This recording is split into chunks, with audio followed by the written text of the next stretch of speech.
सर्वत्र महाराष्ट्र राज्य विधानसभा सार्वत्रिक निवडणुकीची रणधुमाळी सुरू असून मिरज विधानसभा मतदारसंघामध्ये महायुतीचे अधिकृत उमेदवार डॉक्टर सुरेशभाऊ दगडू खाडे यांचा प्रचार अंतिम चरणात पोहोचत आहे। मिरज ग्रामीण भागात महायुतीची प्रचार यंत्रणा मोठ्या संख्येने कार्यरत झाली असून ग्रामीण भागातील महायुतीचे कार्यकर्ते आणि ज्येष्ठ नागरिक, महिला भगिनी यांचा सहभाग उल्लेखनीय आहे। मतदारसंघामध्ये एक उत्साहाचं वातावरण दिसून येत आहे आणि सुरेशभाऊंच्या रूपाने सगळ्यांना सोबत घेऊन काम करणारा लोकप्रतिनिधी मिळालेला आहे अशी भावना जनमानसात दिसत आहे। मतदारसंघातील नेटके नियोजन, जनसंपर्क आणि महायुती सरकारच्या विविध लाभकारी योजनांमुळे ही निवडणूक महायुतीचे उमेदवार सुरेशभाऊ खाडे मोठ्या मताधिक्याने निवडून येतील असा विश्वास जनतेमध्ये दिसून येत आहे। मिरज ग्रामीण भागातील गुडेवाडी मालगाव या गावामध्ये डॉक्टर सुरेशभाऊ खाडे यांचा प्रचार दौरा पार पडला। या भागात प्रचार दौऱ्यात नागरिकांचा सहभाग आणि मिळालेला प्रतिसाद अगदी उत्साही होता। गावातील महिला भगिनींनी औक्षण करून भाऊंना निवडणुकीसाठी शुभेच्छा दिल्या। मालगाव गावामध्ये पदयात्रा आणि सभा पार पडली। यावेळी बोलताना ते म्हणाले, महायुती सरकारने आजवर महाराष्ट्रात लोककल्याणकारी योजना आणल्या, त्यामुळे नागरिकांना या योजनांचा फायदा झालेला आहे। शेतकऱ्यांसाठी केंद्राप्रमाणे नमो शेतकरी सन्मान योजना तसेच पीक विमा, वीज बिलात सवलत देण्यात आली आहे। महिला भगिनींसाठी लाडकी बहीण योजना, लेक लाडकी, एसटी प्रवासामध्ये सवलत अशा योजना राबवल्यामुळे महिला सक्षमीकरण होण्यास लाभ होत आहे।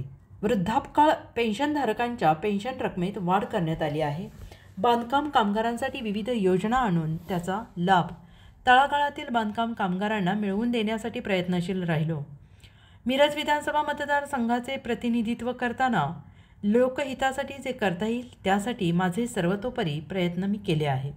मिरज शहर असो वा मिरज ग्रामीण भाग, सगळ्या ठिकाणी मोठ्या प्रमाणात विकास कामे केली आहेत। शासनाच्या विविध योजनांचा पाठपुरावा करून त्यांचा मिरज मतदारसंघातील नागरिकांना लाभ देण्याचा प्रयत्न केला। मालगाव गावचा विकास करताना दुजाभाव न करता सगळ्यांसाठी मोठ्या प्रमाणात निधी दिला। या गावच्या लोकांनी माझ्यावर दाखवलेला विश्वास आणि माझ्यासाठी हा विश्वासच अमूल्य आहे। आपल्या सर्वांची साथ, आपल्या सगळ्यांची सेवा अशीच घडावी म्हणून या निवडणुकीत मला आपले आशीर्वाद द्यावेत। यावेळी गुडेवाडी मालगाव भागातील नागरिक मोठ्या संख्येने उपस्थित होते। 5 HP 7.5 HP हे जे वीज कनेक्शनचं बिल असेल ते सर्व माफ करायचं आणि मला वाटतं झिरो बिल तुम्हाला यायला लागले आता। हाही निर्णय केला की शेतकऱ्यापासून विजेच्या बिलापासून मुक्तता मिळाली पाहिजे। ह्या युती शासनानं तो निर्णय केला आणि ताबडतोब त्याचं इम्प्लिमेंट केलं की शेतकऱ्यांना हा एक आधार आणि न्याय मिळाला गेला। मला जे सांगितलं 2000 रुपये केंद्रात येतात, 2000 रुपये महाशासन येतात। तोही निर्णय आम्ही कॅबिनेटमध्ये केला की जर केंद्र 2000 देत असेल तर आपण पण 2000 देऊया आणि शेतकऱ्याला 4000ची आपण मदत करायला पाहिजे। तेही पैसे मला वाटतं सगळ्यांना 4-4 हजार रुपये सगळ्या अकाउंटला सगळे जमा झाले। दुसरा एक प्रकल्प केला, आम्ही प्रोग्राम भरला की लाडकी बहीण, मुख्यमंत्री लाडकी बहीण, देवभाव लाडकी बहीण या मी स्कीम तयार केली। ज्यावेळी स्कीम कॅबिनेटला मी मंजूर केली त्यावेळेला हे काँग्रेसवाले, महाआघाडीवाले एवढे नालायक होते आणि हे कोर्टात गेले, हाऊस स्टे आणायचा प्रयत्न केला। आज तुमच्याकडे मतमागा येते त्यावेळी त्यांना विचारा, लाडक्या बहिणीला आम्ही 1,000 देतो, तुमच्या पोटात का दुखलं, तुम्ही आडवं का पडला, हे बोलायला पाहिजे, त्यांना विचारायला पाहिजे। आपण कोर्टाला सांगितलं ही भावाची गिफ्ट बहिणीला आहे आणि ते गिफ्ट जर असेल तर त्यामध्ये आपण कोण काय करू शकणार नाही। त्यामुळे त्यांचा अर्ज फेटाळला आणि शेवटी मुख्यमंत्री लाडकी बहीण हा प्रोजेक्ट आपल्याला राबवायला झालं। नोव्हेंबर अखेर त्यांना आपण पैसे दिले। आज दिवाळी साजरी झाली, शेतकऱ्यांची दिवाळी साजरी झाली, बिलात माफ झाली, म्हैसाचं पाणी 1.5 वर्ष मिळालं, फुकट मिळालं।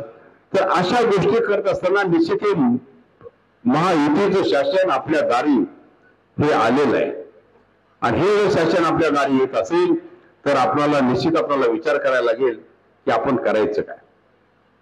याच्या व्यतिरिक्त मी आपल्याला सांगतो की आपण विकासाच्या कामामध्ये जवळजवळ मालगावमध्ये सगळ्या समाजाला आम्ही सममंडप दिले, सगळ्या समाजाला। आणि कोणाचं राहिलं तर सांगा ते डिसेंबरला आपण पशुधन बांधू। पण हे निश्चित होतं की सगळ्या समाजासाठी समामंडळ द्यायचे आहेत, रस्ते व्हायचे आहेत. जर हा जो रस्ता आहे आपला मेन रस्ता, आता मध्यंतरी 8 कोटी दिली, आपण ते दुरुस्ती केला, सगळं व्यवस्थित केला, पण हा रस्ता ह्यामध्ये आलेला आहे. तो रस्ता मिराज, सुभाष, मालगाव, गुंडेवाडी, खंडेराव इथे तालुका हद्द या रस्त्याची 220 कोटी आता मंजूर झालेली आपल्याला.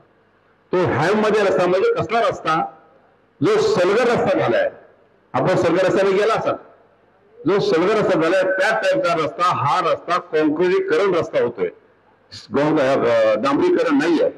तर त्याचंही आता मला वाटतं मेजरमेंट झालेलं आहे, बाकी सगळं झालं, डिटेल पण झालेलं आहे. असाच रस्ता बेडगारेचा होतोय, त्याचं काम झालं, टेंडर चालू झालं, त्याचं काम पण चालू झालं, हे मला आपल्याला सांगायचं आहे. आज रस्ते व्हायला लागले, मालगावला जोडणारे सगळी गावं पण जोडली, तर कुठलं राहिलं असेल तर ते सांगा, तेही आपण करू. पण हे करत असताना निश्चितच ह्या शासनानं जो फंड दिला, काल कोणतर म्हणलं की एक पत्रकार म्हणला, भाऊ तुम्ही पालकमंत्री झाल्यानंतर आणि मंत्री झाल्यानंतर सगळ्यात जास्त फंड तुम्ही आपल्या मिरज मतदारसंघात आणला, तो का आणू नये आम्ही पण जास्त? आणि हे प्रत्येकाचं स्किल आहे. आम्ही वैभवला सांगायचं नाही, आम्ही मुंबईला गेलो तर वैभव आता परत जायचं असेल तर 10-20 कोटी घेऊन जायचे प्रत्येक वेळी, आणि आम्ही तोच प्रयत्न करायचा की प्रत्येक हप्त्याला आम्ही 10-20 कोटी घेऊन आम्ही मतदारसंघात यायचं. पण हा विकासाची गंगा इथं आणली आपण, सगळं झालं. आपण आज उमेदवार कोण आहेत, कुठल्या पक्षाचे आहेत, काय मला तर अजून काय समजत नाही यांचं काय झालंय. म्हणजे ह्या दृष्टिकोनातून आज विकास करायचा असेल तर आपल्याला निश्चितच जे पैसे आपल्याला दिले त्याचे रेकॉर्ड मी आपल्याला सांगतो. ह्या 15 वर्षात 88,29,50,000 रुपये मी आपल्याला दिले.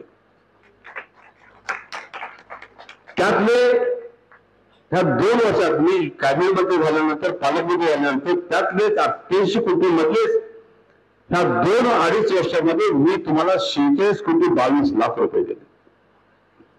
एवढे पैसे देऊन तर कामं झाली असा दावा माझा नाही आहे. अजून कामं करायचे आपल्याला. आमची ग्रामपंचायत आहे त्या ठिकाणी अजून आम्ही ग्रामपंचायतला 1,80,00,000 रुपये दिलेले. जागेचा प्रश्न द्या, अतिशय संपली की आपला तो जागेचा प्रश्न सुटेल. जागा मुंबईला काय आपल्या तलावाच्या बाजूला आपण जागा बघितलेली आहे, आणि तिथं तलाठी कार्यालयाने ग्रामपंचायत, सुशिक्षित ग्रामपंचायत बांधायचा आमचा प्लॅन चाललेला आहे. मी तालुक्यामध्ये प्रत्येक गावाला ग्रामपंचायत बांधायचा प्रयत्न केला, आणि सगळ्या गावातून ग्रामपंचायती आता सचिवालय सगळे तयार व्हायला लागलेले आहेत. आमचं गुंटेवाडीचं पण ग्रामपंचायत आता तयार झालं. बऱ्याच गोष्टीचं चाबुसवाडीचं झालं, आरेचं तर पहिलंच आहे, मालगावचं आपण बांधायचं आहे आपल्याला. अशा प्रत्येक गावात गेल्यानंतर आपल्याला समजेल की ग्रामपंचायतीचं एक चांगल्यापैकी एक वास्तू तयार व्हायला लागली. तर ह्या दृष्टीकोन आपण प्रयत्न करणार आहोत. तर हे सगळं करत असताना निश्चितच मालगावला एवढा पैसा आला.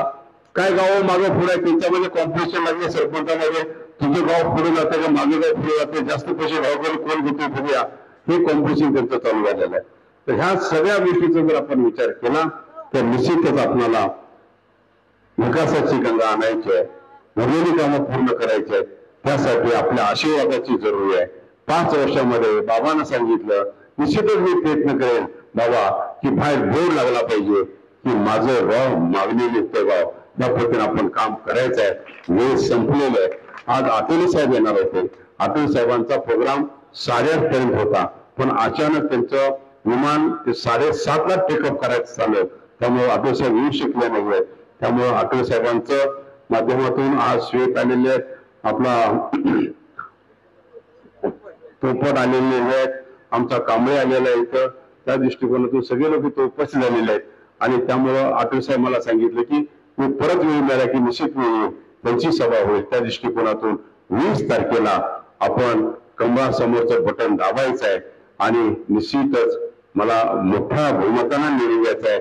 मुख्यमंत्र्यांनी सांगितलं आमची लाडकी बहीण ही आमचे शासन आल्यानंतर निश्चित आम्ही 1500चं आम्ही